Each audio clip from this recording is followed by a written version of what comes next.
la Maritza. Voilà, vous avez reconnu Sylvie Vartan, c'était au début des années 70-72 exactement. Voilà, Maritza, parce que nous sommes dans ce beau pays qui est la Bulgarie. Et enfin, je pense que vous savez que Sylvie Vartan est notre Bulgare la plus française. Bonjour les amis, salut les copains, bonjour Marianne. Bonjour les copains, bonjour les amis. Voilà, vous l'entendez bien, hein. Donc j'ai mis mes petites lunettes parce qu'il y a un petit peu de soleil.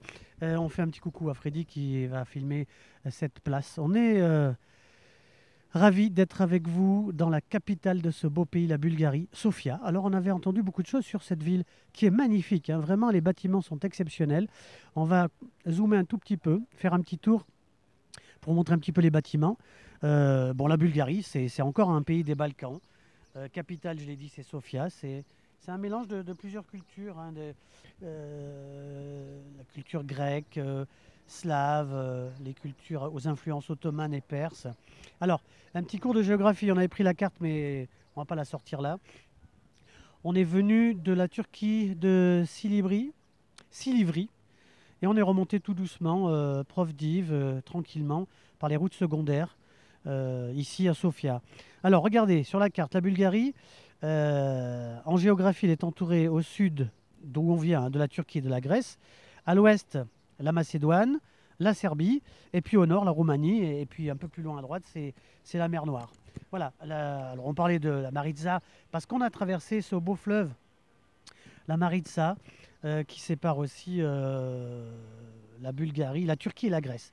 La Bulgarie, c'est aussi le Danube, hein, le Danube qu'on connaît bien. Tout le monde connaît le beau Danube bleu. Et puis voilà, on est passé. Alors on est sorti de la Turquie sans problème, hein. Il y a eu les deux passages en douane sans souci. Peut-être un peu plus embêté, entre guillemets, avec la douane bulgare qui a fouillé pas mal le camping-car, les soutes, sous les lits, les cigarettes. Enfin bon, ils sont un peu taquins, mais ça s'est bien passé. On vous parlera après de la désinfection, parce qu'ils désinfectent les véhicules quand on rentre dans leur pays. Euh, alors oui, et puis aussi de la police, parce que on aura l'occasion d'en toucher deux mots tout à l'heure. Quand vous rentrez dans ce pays en Bulgarie, il faut payer une vignette. Voilà, alors ici par contre, ce qui est intéressant, c'est que le gasoil n'est pas cher, il est à 1 euro. Les routes, bah, elles sont moyennement entretenues. Enfin, si vous sortez des sentiers battus, vous verrez de beaux paysages, hein, des verdoyants et de beaux massifs montagneux. Ici, il fait chaud, 25 degrés à peu près, l'été. Et puis, on est les suricates gourmands, on va parler des spécialités, bien sûr. Alors, le fameux yaourt bulgare, qu'est-ce qu'on y mange ici?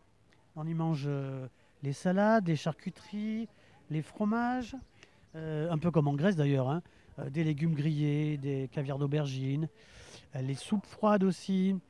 On a aussi un plat qui est quasiment le cousin du tzatziki, hein, grec, yaourt, concombre aneth, les feuilles de vigne, les ragoûts de porc, de poulet. On a aussi des boulettes, des paupiettes de veau, des brochettes de poulet, et puis des sandwichs aussi à la viande hachée et épicée.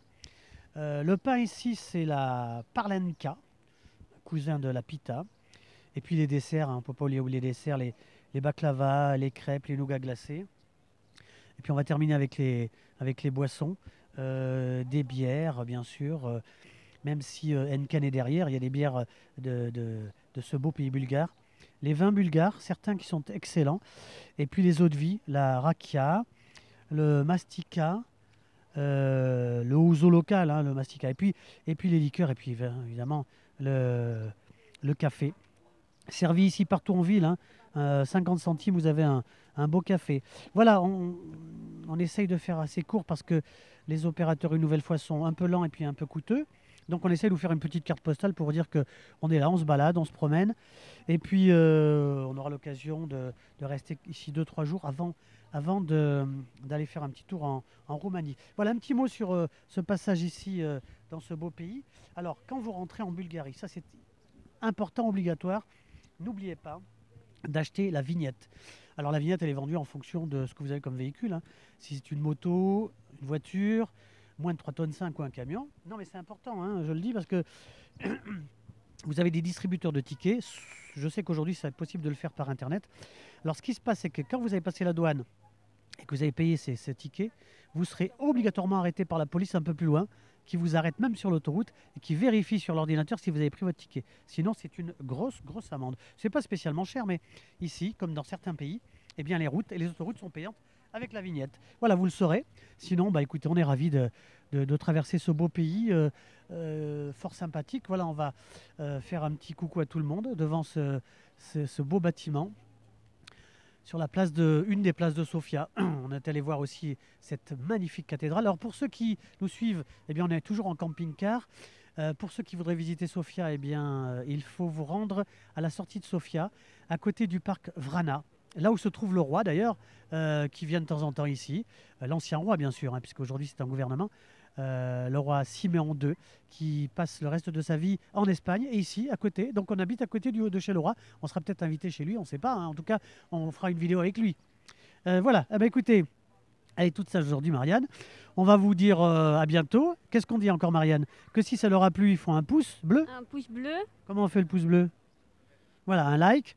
Que si ça vous plaît, c'est vrai qu'on a fait ça sur les thèmes voyage, mais si vous voulez partager, ben, ça sera avec plaisir. Qu'est-ce qu'on dit encore? Qui peuvent s'abonner. Abonné. Comment on fait pour s'abonner? Bah, vous mettez un pouce bleu. Et vous appuyez sur abonner, voilà. Abonné. Et vous partagez. Oui. C'est bien? Ça t'a plu la Bulgarie, ça te plaît? Oui, c'est bien et c'est hyper sécurisé. C'est hyper sécurisé, c'est vrai que c'est propre. Propre aussi. Au niveau de la propreté, c'est vrai que c'est propre. Oui, vraiment, on est stupéfait de ce beau pays qu'on connaît peu, qui est peu visité, il y a peu de touristes. Hein. Et Et c'est très beau surtout. c'est vraiment un beau pays. Sofia est magnifique, plein de beaux bâtiments, même s'il y a en banlieue, il y a des bâtiments comme il y a dans tous les pays d'ailleurs, hein, dans toutes les capitales. Voilà, on a été ravis d'être avec vous. On fait un petit coucou à Freddy. Il faut qu'on s'arrête là maintenant. Hein. Eh oui, parce que c'est coûteux le téléphone. Hein. Oui. Qu'est-ce qu'on dit aux gens alors, à ceux qui nous aiment? Abonnez-vous, likez, commentez. Et Et, portez-vous bien. et, Non, mais je crois qu'elle est amoureuse là. Elle a dû trouver un petit bulgare. non. Pas encore. Non. Bon, bah, écoutez, nous on vous embrasse, on vous aime, on vous dit à bientôt sur ces belles routes bulgares. Et puis on dit À bientôt. À Oui. bientôt et que vous soyez en bonne santé. voilà. Coucou les amis, salut les copains, à bientôt. Bientôt.